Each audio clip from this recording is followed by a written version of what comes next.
আসসালামু আলাইকুম রহমতুল্লাহ। প্রিয় দর্শক, আপনার স্ক্রিনে দেখতে পাচ্ছেন এবার গণভোট বাস্তবায়নের দাবিতে প্রিয় দর্শক উত্তাল চট্টগ্রাম মহানগরী। আপনারা দেখতে পাচ্ছেন প্রিয় দর্শক 11 দলের পক্ষ থেকে গণভোট বাস্তবায়নের দাবিতে প্রিয় দর্শক আপনারা দেখতে পাচ্ছেন চট্টগ্রাম মহানগরীতে একটি বিশাল বড় বিক্ষোভ মিছিল, যেখানে হাজার হাজার 11 দলের নেতাকর্মীরা যুক্ত হয়েছে। প্রিয় দর্শক আপনারা দেখতে পাচ্ছেন, চলেন আমরা ভিডিওটি দেখে আসি। সবাইকে অনুরোধ করবো ভিডিওটি শেয়ার করে সবাইকে দেখার সুযোগ করে দেন।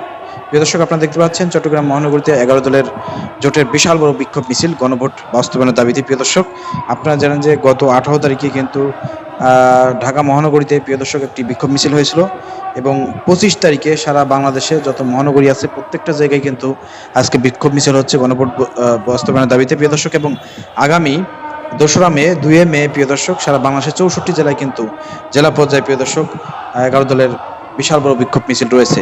প্রিয় দর্শক চলেন ভিডিওটি আমরা দেখে আসি।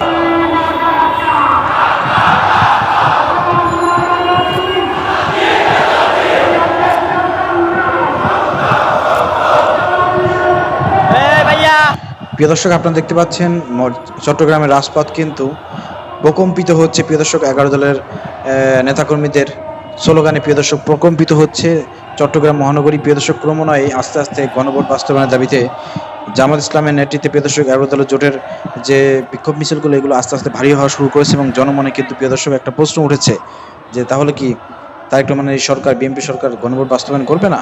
প্রিয় দর্শক এই প্রশ্নটা সবাই ছুড়ে দিচ্ছে, এবং সবাই খুবই কিন্তু ক্ষিপ্ত বিএনপির উপরে, এবং সবাই কিন্তু এখন এই গণভোট বাস্তবায়নের জন্য তারা জামাত ইসলামের এই প্রোগ্রামগুলোতে প্রিয় দর্শক অংশগ্রহণ করতেছে, এবং জনমত তৈরি হচ্ছে। আস্তে আস্তে এই গ্রাউন্ডটা কিন্তু বাড়তে থাকবে, যত বাড়তে থাকবে ততই কিন্তু সরকারের জন্য অশনি সংকেত। যত সহজেই তত দ্রুতই সরকার এটা বুঝতে পারবে যে না, আমাদের গণভোট বাস্তবায়ন করতে হবে। 70% জনগণের রায়কে অবহেলা করা যাবে না, অসম্মান করা যাবে না, ছেলে খেলা মনে করা যাবে না, এটাকে বাস্তবায়ন করতে হবে। এটা যত দ্রুত সরকার বুঝতে পারবে ততই তাদের ভালো, আর যত দেরিতে বুঝবে ততই তাদের গদি নড়ে উঠবে।